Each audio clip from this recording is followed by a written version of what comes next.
Hey guys, this is Arash Danishmaya, and today I'm going to be talking to you guys about FEMA's individual and household program. This is basically just a way for FEMA to give back to people affected by a disaster. We will go over like the eligibilities, the assistance programs, the different types of programs, the rehoming programs, just basically everything you need to know about FEMA's individual and household programs. First, we begin with the eligibility. You need to be a U.S. citizen or non-citizen national or a qualified alien. Next, FEMA must be able to verify your identity fairly easily. Next, you just need to make sure that you're not profiting from this disaster. So the amount you receive from FEMA and the amount you receive from your personal insurance cannot exceed the total amount caused by the disaster.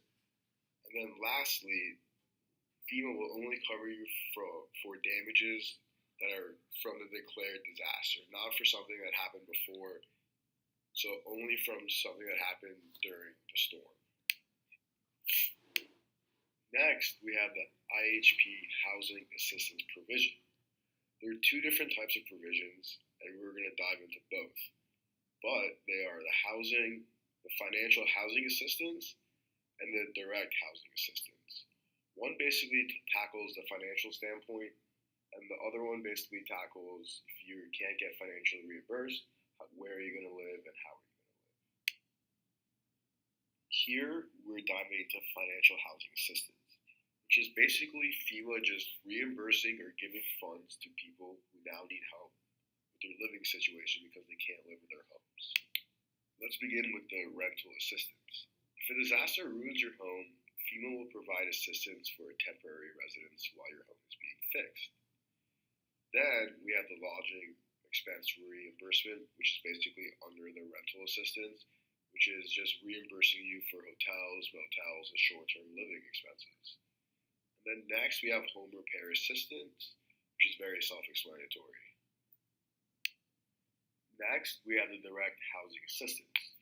Some people aren't able to use the rental assistance or aren't qualified to use it, so they offer the direct housing assistance.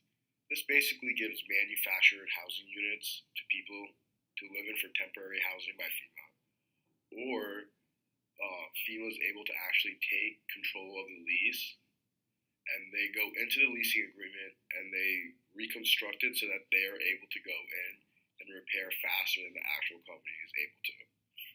And then they offer the permanent and permanent housing construction, which is basically FEMA being able to go in areas around the U.S. and doing the same thing they do for the people inside the U.S. outside. Here, we're going to dive into the IHP Other Needs Assistance. This is provided by the SBA. They provide people with low-interest, long-term loans to help with personal property damages due to this declared disaster. Personal property assistance basically repairs or replaces essential household items, including furnishings and appliances.